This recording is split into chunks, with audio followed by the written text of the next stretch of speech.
আসসালামু আলাইকুম এভরিওয়ান, কেমন আছেন সবাই? হোপফুলি সবাই ভালো আছেন। আলহামদুলিল্লাহ আমিও ভালো আছি। আজকের ভিডিওতে আমি আপনাদের সাথে শেয়ার করব কত ইঞ্চি কোমরের জন্য কতটুকু রবার নেবেন এবং খুব সহজ নিয়মে কিভাবে আপনারা রবার সেলাই করবেন। তো ভিডিওটি না টেনে সম্পূর্ণ দেখার অনুরোধ রইল। ভিডিওটি সম্পূর্ণ দেখলে ইনশাল্লাহ আপনারও রবার কাটিং এবং সেলাই করতে কোনো রকম সমস্যা হবে না। এখানে আমি ইলাস্টিক রবার নিয়ে নিয়েছি। তো রবারটির চওড়া রয়েছে 1 ইঞ্চি পরিমাণ। তো আপনারা এই ধরনের সালোয়ারের ক্ষেত্রে কিছুটা কাপড় অর্থাৎ 1 থেকে 1.5 ইঞ্চি কাপড় বাড়িয়ে নেবেন। যেহেতু বাজ দেওয়ার সময় কাপড়টি এভাবে ভিতরে ঢুকে যাবে, সে কারণে কাপড়টি বাড়িয়ে নেবেন। তো আপনারা রবারটি কতটুকু পরিমাণ নেবেন, আপনাদের কোমর যত থাকবে তার হাফ করবেন এবং সেই হাফের সাথে আপনারা 6 ইঞ্চি যোগ করে নেবেন। দেখুন এখানে কাপড়টির 2টি বাজ দেওয়া রয়েছে, আমার কোমর রয়েছে টোটাল 42 ইঞ্চি। 42-এর হাফ হয় 21 ইঞ্চি। তো 21 ইঞ্চি আমি কোমরের রবার নিব এবং তার সাথে আমি আরও 6 ইঞ্চি যোগ করে নিব। টোটাল আমি 27 ইঞ্চি করে রবার কাটিং করে নিব। এক্ষেত্রে একটি কথা বলে রাখি আপনাদের, যারা একটু বেশি লুজ দেবেন তারা 1 থেকে 1.5 ইঞ্চি বাড়িয়ে নেবেন এবং যারা একটু টাইট দিবেন তারা 1 থেকে 1.5 ইঞ্চি কমিয়ে তারপরে রবারটি কিন্তু কাটিং করবেন। তবে এই নিয়মটি ফলো করে আপনারা প্রত্যেক মাপের সালোয়ারের জন্য রবার কাটিং করতে পারেন। এটা কিন্তু একদম পারফেক্ট নিয়ম। আপনাদের অ্যাকচুয়াল কোমরের মাপকে হাফ করে নেবেন এবং তার সাথে 6 ইঞ্চি যোগ করে তারপরে রবারটি কাটিং করে নেবেন। তো আমার কোমর রয়েছে 42-এর হাফ হয় 21 ইঞ্চি। তো আমি এখানে 21-এর সাথে টোটাল 6 ইঞ্চি যোগ করে নিব। 21-এর সাথে 6 ইঞ্চি যোগ করে নিলে আমার হয় 27 ইঞ্চি। তো আমি 200টা বাড়িয়ে নিচ্ছি 27 থেকে। তো আমি কাটিং করে নিয়েছি। এবার রবারটি এভাবে 2 বাজ দিলে রবারের অ্যাকচুয়াল মাপ আসে হচ্ছে প্রায় 14.5 ইঞ্চি। তো 14.5 ইঞ্চি এখানে আমি 200টা বাড়িয়ে নিয়েছি, যেহেতু সেলাইতে একটুখানি রবার ঢুকে যাবে সেই কারণে। এই নিয়মটি ফলো করে রবার কাটিং করলে প্রত্যেকটা সালোয়ারের জন্য পারফেক্ট হবে। এইভাবে চিকন করে বাজ দিয়ে প্রথমে একটি সেলাই করে নেবেন। আমি সেলাইটি দেখিয়ে নিচ্ছি। দেখুন আমি এখানে সালোয়ারের পার্টটি নিয়ে নিয়েছি, আমি হাই পর্যন্ত অর্থাৎ সম্পূর্ণটা সেলাই করে নিয়েছি।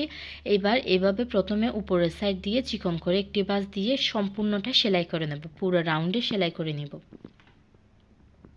আমার এখানে যেহেতু কাপড় একটু বেশি রয়েছে সে কারণে আমি বাজটা একটু চওড়া করে দিয়েছি। আপনারা চাইলে এর থেকে চিকন করেও দিতে পারেন।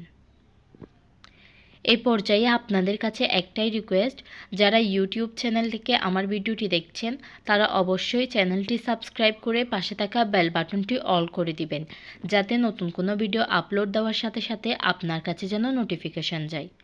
আর যারা ফেসবুক পেজ থেকে আমার ভিডিওটি দেখছেন তারা অবশ্যই পেজটি ফলো দিয়ে রাখবেন। আমার ভিডিওতে লাইক করবেন, কমেন্ট করে জানাবেন কতটুকু উপকৃত হলেন এবং বন্ধুদের মাঝে ভিডিওটি শেয়ার করে দিবেন। আর যারা আমার ফেসবুক পেজের সাথে এখনও জয়েন হননি, আমি লিঙ্কটি ডেসক্রিপশন বক্সে দিয়ে দিব, আপনারা চাইলে জয়েন হয়ে নিতে পারেন। আমার ফেসবুক পেজে আমি সেলাই সম্পর্কিত বিভিন্ন পোস্ট শেয়ার করে থাকি।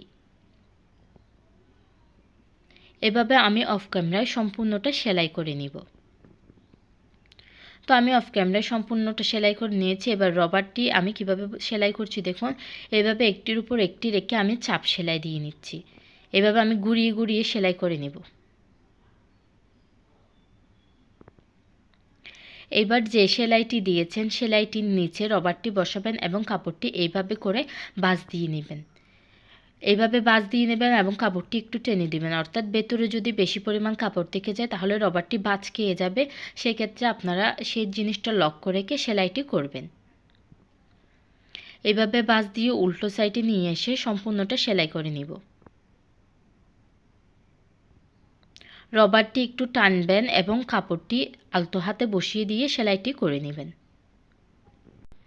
আমার চ্যানেলে কিন্তু আমি শর্টস ভিডিও আপলোড দিয়ে থাকি, আপনারা চাইলে শর্টস ভিডিওগুলো দেখে নিতে পারেন। শর্টস ভিডিওতে আমি সেলাই সম্পর্কিত বিভিন্ন ছোট ছোট বিষয় শেয়ার করি। আর আপনারা কোন ধরনের ভিডিও চান আমাকে অবশ্যই কমেন্ট করে জানাবেন, আমি সেই রিলেটেড ভিডিও আপলোড দেওয়ার চেষ্টা করব। এভাবে আমি ঘুরিয়ে ঘুরিয়ে সম্পূর্ণটা সেলাই করে নিচ্ছি।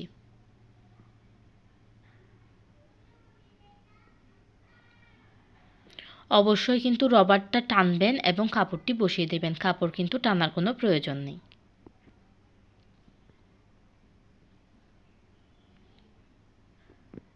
তো আমি সেলাইটি করে নিয়েছি। এভাবে হাত দিয়ে একটু টেনে রবারটি চারিদিকে সমানভাবে মিলিয়ে নিচ্ছি। এবার মাঝখানে করে আমি আরেকটি সেলাই দিয়ে নিচ্ছি একটু টাইট হওয়ার জন্য। আপনারাও এভাবে মাঝখানে করে একটু সেলাই দিয়ে নেবেন। দুই সাইড থেকে কাপড়টি এভাবে টেনে ধরে তারপরে কিন্তু সেলাইটি ভালোভাবে সেট হয় মতো করে সেলাইটি করে নেবেন। এইভাবে কিন্তু কাপড়টি টানবেন এবং তারপরে সেলাইটি করবেন। তো আমি সম্পূর্ণ সেলাইটি অফ ক্যামেরায় করে নিয়েছি। দেখুন খুব ভালোভাবে কিন্তু রবারটি সেট হয়ে গিয়েছে। ধন্যবাদ সবাইকে আমার ভিডিওটি দেখার জন্য। সবাই ভালো থাকবেন, সুস্থ থাকবেন এবং আমার জন্য দোয়া করবেন। আসসালামু আলাইকুম।